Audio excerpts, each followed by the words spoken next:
These are baby back ribs, and the one thing I would say is take a bit of time with your butcher or whoever is doing the stuff behind the counter just to find ones that are kind of half decent.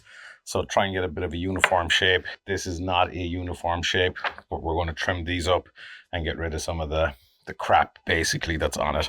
So there's a big thick bone here as well. There's a big ass wasp. Fun. So you can feel that here. So we're going to cut this off as well. So trim these up. It's really, really, really easy. And then we're going to go two different ones, one spicy-ish and one with just kind of salt and pepper on steroids, just a tad. So just get a sharp knife. See, it's not that hard. All right. Have a bin where you are. I don't have a bin where I am. So anyway, and shooting this stuff on your own is potentially a lot more difficult than I thought. Anyway, my name is Vic, by the way. These are just barbecue videos. It's like being in Texas with all the fucking flies. I'm just going to show you guys some of the stuff that I've learned, picked up from other YouTube channels, other just years of cooking barbecue. Before we get the shape up here as well, we're going to take off the back stuff, but you can see this is kind of just going through the cartilage here of the bone. So basically, find a straight line and put your back into it. Most important thing, put your back into it. And we want a kind of a straight-ish shape. So you can see once we take this off here, these things are just like, yeah, good, all good. All right, it's rinse and repeat for both. So, any bits that are dangling off the edge, there's a weird bone here at a weird angle. So, it's just, I don't know how they cut this or what kind of pig this came off of. Sometimes flip it over if it's just that bit harder to see. And the more you do this stuff, the better you get at it. And the sharper the knife, the better. All right. So this doesn't look too bad. This part here, let's take that off. And a lot of these bones or cartilage, they're pretty soft. So pretty straight shape. And we can see this part we're going to get to in a sec.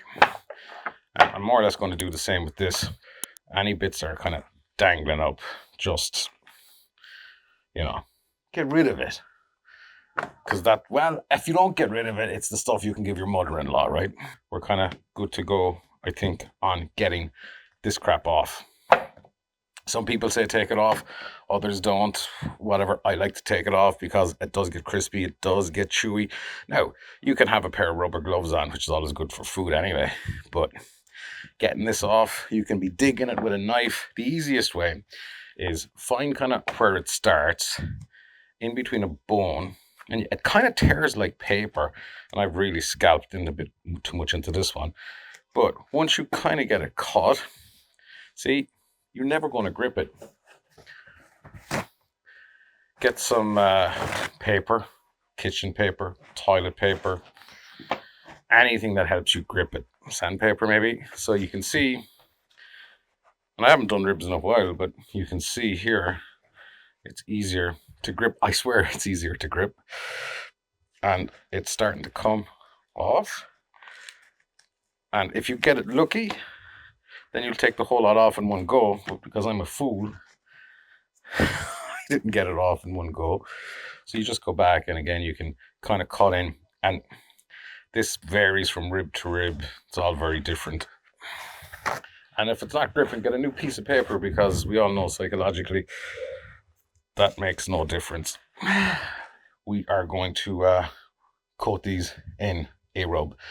You can do it a couple of ways. You can get something like mustard to smear all over it, which is fine, which I've got to bring out. Or you can just put it on dry, and if there's salt in the rubs, then it's going to pull the moisture out and it's going to stick to it. It can be any old mustard that you have. This is French's, but any crap. And just get it on. Now, keep in mind, right, you don't need a lot. So just rub it in. Voila, like that. That's it. You could use other sauces, but keep in mind, I tend not to. Nobody seems to use barbecue sauce in it. I guess you could. Now, the other mistake here, I guess I made, and follow along for more mistakes, is start at the bottom side, okay? Always start at the bottom side. Nobody's gnawing meat off of here, maybe here. So this side is not that real important. But just because we've watched too many YouTube videos, we want to just make sure we follow all of the steps and cover everything. I'm big fan of Meat Church. I use their seasonings. This is Blanco. Basically, it's like a steak seasoning, but for everything else. Isn't that right, Matt? It's basically salt and pepper. It's kind of pepper heavy, so there's a little bit of a tiny little bit of heat, but that'll mellow out. So I'm just putting this on. I mean, look, that's all I'm doing. We're not doing a lot on this side. Give it a rub because that's what you're supposed to do. And now we're going on here, dealing with the Irish wind as we go. You can pat it on. Now this is fairly salty as well, and that's the one thing I'll say with rubs in a sec, once I get done with this one, is you really got to pay attention to what you're doing. Do not fall off. That would not be a good start to any video. Now, next one here, I'm on a bit of heat, so this is a sweet rub. So that's the other thing that you need to figure out. What way do you like your ribs? Do you like sweet? Do you like hot? Do you just like salt and pepper?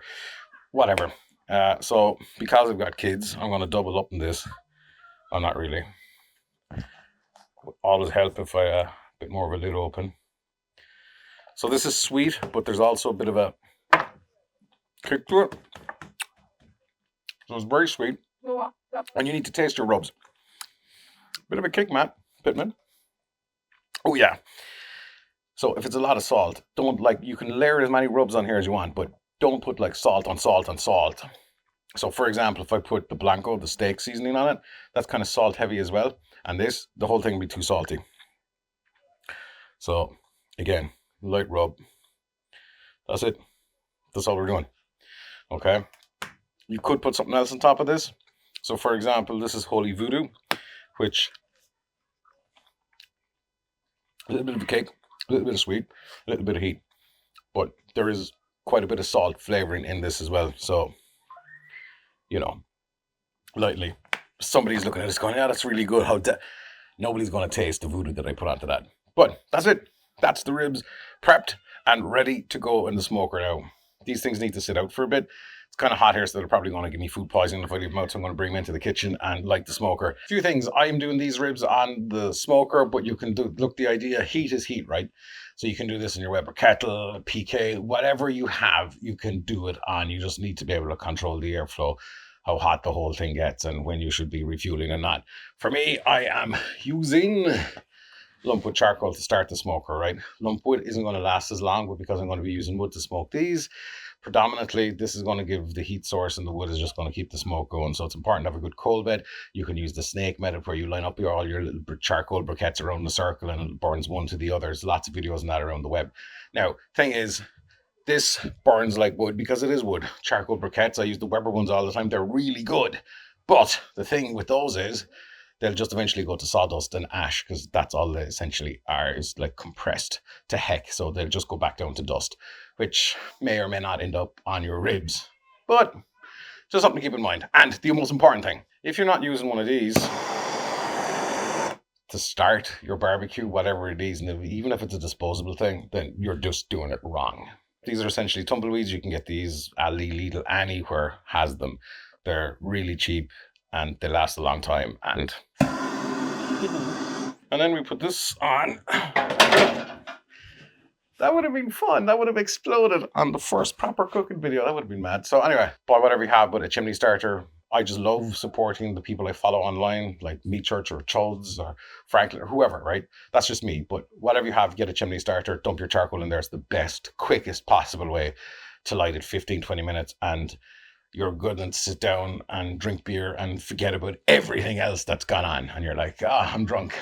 Where are them ribs? I don't know. By the way, at this point, this is the first time I've ever done a video like this, because I'm normally doing on another channel talking about cameras and filmmaking and stuff. I'm just kind of curious. If you're watching this up to now, you're like going, yeah, this ain't bad.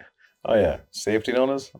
Yeah, stay not completely close to the fire.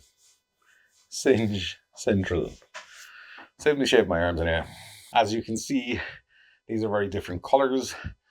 One's kind of got the Blanco, which is more salt and peppery, and then we've got a little bit of sweet honey hot here on these two ribs. So these are more or less good to go. Barbecue is up to temperature. You've got to give it like 20, 30, 40, 45 minutes, depending on what it is, just to get it where it is. And the only other tip I'll tell you, right, as I nearly dropped this, is have as much shit as you possibly can to balance things on. Look, I'm just going to show you really quickly here. I've got a stool down there that's holding that up. Let's get this up. Smoke what you have, right? Like that's wood chunks that you can get in any kind of garden center or near the supermarket. Stay away from wood chips. I feel personally they don't last that long. A little bit of a wood chunk will go a long way. Most important thing as well, even though everything's burnt off, clean your grate. You don't want anybody to die really from your food. Now, there's a kind of a thing that we have to figure out here, which is going first. So even if you have a snake method, which is all the charcoal around the circle, semicircle, and burns into each other, minion method, you might have to turn your ribs. I can put them either like this way, and they just about fit in. Millscale hooked me up with those in one of those 94 gallons. I'm getting the other one in. Now, the issue here with this is going to cook a little bit faster than this one. We could also turn them the other way. Could turn them this way. And we might get more of an even cook. That's the other thing that you can actually do. So one way or the other. So I'm going to have to turn these halfway through. Now, we never cook to time roughly. On this, we're cooking to color. So we want this one in particular be looking pretty kind of sexy and mahogany and kind of deep red. The other one, not so much, but that's going to take on some color from the smoke. It's going to get a little bit darker. And that's basically it. So I'm going to turn these, so roughly like 2 hours, because these aren't the meatiest ribs in the world, because they're Irish ribs and we've Irish pigs. These are going to be turned probably about 2 hours in total. So I'm going to turn about an hour. And then we're going to do something else once we get to a point where we're like, hey, color is freaking epic. So that's it. I'm going to get my thermometer back in here. I'm going to stick it in the middle. And it's roughly kind of, I'm actually going to bring it up one more. So it's kind of here. And then I've got 2 wood blocks here just to kind of take away that kind of radiant, vibrant, vicious, violent heat that's going on. Now we have 2 things left to do. One, take off the food police gloves. Them down there. Close this down while not skewering off the cable from the wireless thermometer. Depending on the method that you're cooking all of these in, you might be adjusting it every 20 minutes, every hour, never. And one thing left to do, besides move all the crap out of the way that you use to balance stuff, drink a cold, frosty beverage. We are about an hour into the ribs going on. Let's open this up. Now, we look at the color here. Smells like Texas. We can see, obviously, it's changed, as I kind of said earlier on. One is a little bit more darker. So this one is darker. That's got the rub. Now, they are looking a little bit dry. And this is one of the reasons why you do check in. So this is just orange juice in a bottle that you'd get in a hairdresser's. Yeah. Anyway. So all you do is just spray on these. If it sprays. There's 0 point really checking temperature at an hour in. But just for the hell of it, in between the bones, we're like about 165 Fahrenheit, so maybe about another 30 odd minutes I'm going to wrap them. Let's take a look at the other one back here. And that one is around 150, give or take.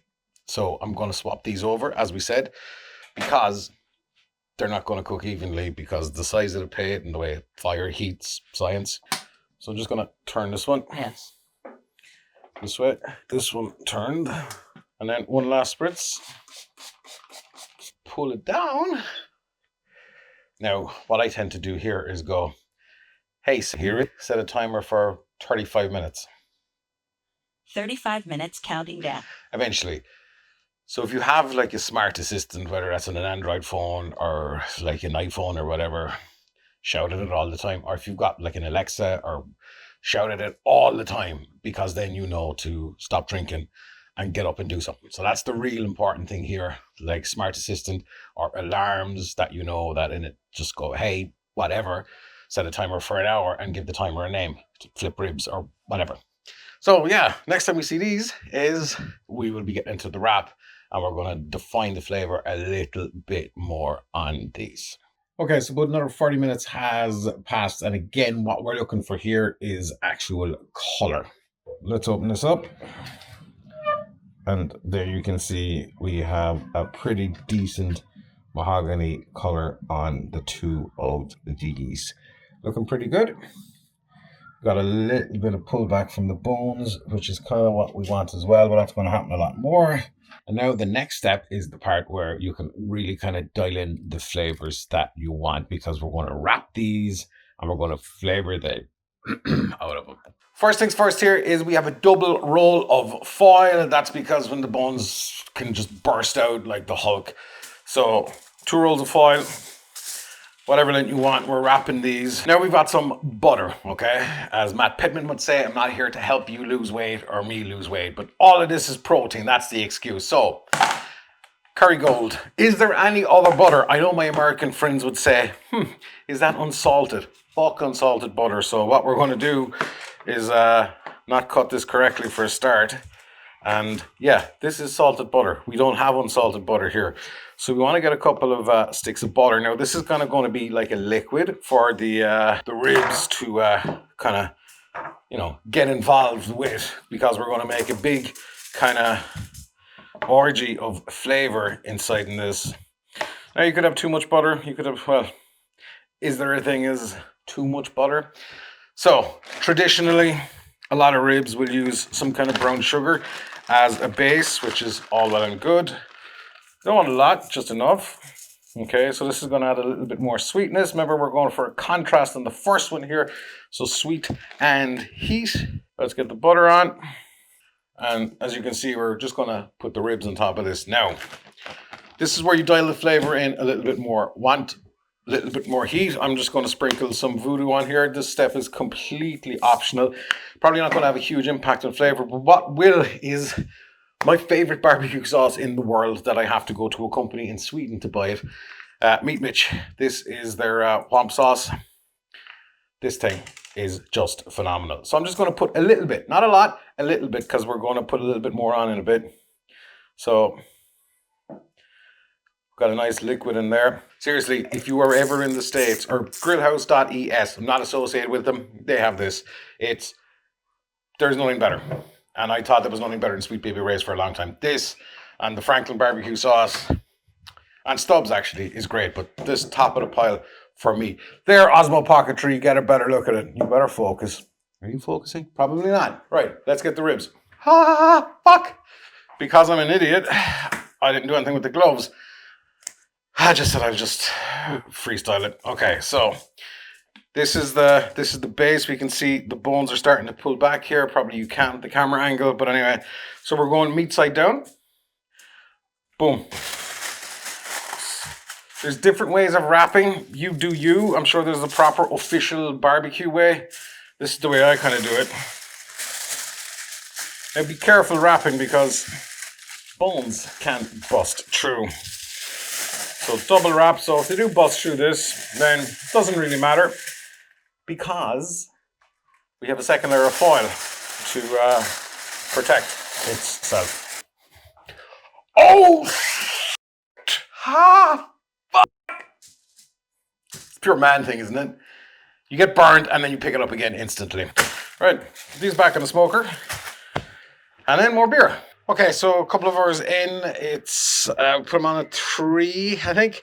It's now about 8 p.m. So going to check the ribs, tender, and all that. So before we do, here's a tip when you're handling hot food. These are like little cotton string gloves. Get them on Amazon or wherever. And you put your black nitrile or your black gloves over that. Simple as. It's always handy to have. These black gloves are pretty cheap to get. Let's open this and see how we're doing. Okay, smoky. So all you want to do, as you can see, is definite bone pull back there. And we're going not for the bone, obviously, but in between the bone. So that should be kind of, ooh, that's probing. See, there's very little resistance. Temperature is around 197, 202. These actually might be overdone. I know people say, oh, your ribs have to fall off the bone. Sorry, I'm trying to find the sun. They should be able to bite through them, and that's it. So Let's take another look here. Yeah, these are more or less done. That's what we're looking for. Very little resistance on the probing. Next step now is I can put that in the Yeti. You can put it in a cooler. You can put it in an oven at a really, really low heat just to kind of keep the temperature where it is, because these are done. So I'm going to stick them in the Yeti because these are actually for a dinner, and I've got other stuff to cook as well. So yeah, in a minute, in the next clip, if I don't collapse some alcohol, we're going to or die from the sun. Let's see how these turned out. But there's one more thing that we're going to do at the very end of this, and just when you're like 10 minutes ready to go, we're going to sauce these up. All right. So first up here, little cup, half a cup of Meat Mitch Womp sauce. As I said, I love it. So we kind of started with that. Here is the first rib. Remember, keep in mind, we're not cutting these just yet. These are going back on the smoker. Oh, wow. Okay. These look good. So this is rib number 1. This is the other one. So we're gonna, yeah, this is the one that we're gonna sauce with the Meat Mitch. Okay, yep. I mean, it's not a bad looking rib. I do say so myself. Literally just gonna sauce this up, and don't just pour it on. I kind of find that if you paint it on, and these only need about 10-12 minutes, and it's gonna tack up. These are Irish ribs, so pretty fucking small, to be honest. This is it. So this is sweet, and there's a bit of heat under it as well, so it'll be a nice contrast of flavors. That looks good. For the other one, this is just Blanco, okay? So very little sauce here. Going to be using Kinder's. This is just honey barbecue sauce. There's no kick off it, so we're going to salty and sweet and heat. So again, I'm only going to do this kind of lightly, and you don't want to really be doing hard brushes because, you know, you don't want to knock off all that seasoning that's gone on there. So let's give these about 10 minutes. That's the first one. So this one here is kind of falling. So I'm just going to cut this one first. And let's cut this one. And before we cut the rest of them. Okay, perfect bite. See? Straight through. Pretty damn good. Sometimes the way the bones are, you can almost flip it over and cut so you can actually see the bones that bit better. And you can't beat a good rib. You just can't. They now look pretty spectacular. Hey, I'm just trying to stop eating them. So my friends, that is how anybody can cook basic ribs. See, it's not that hard. See you in the next vid. Subscribe and like and all that stuff.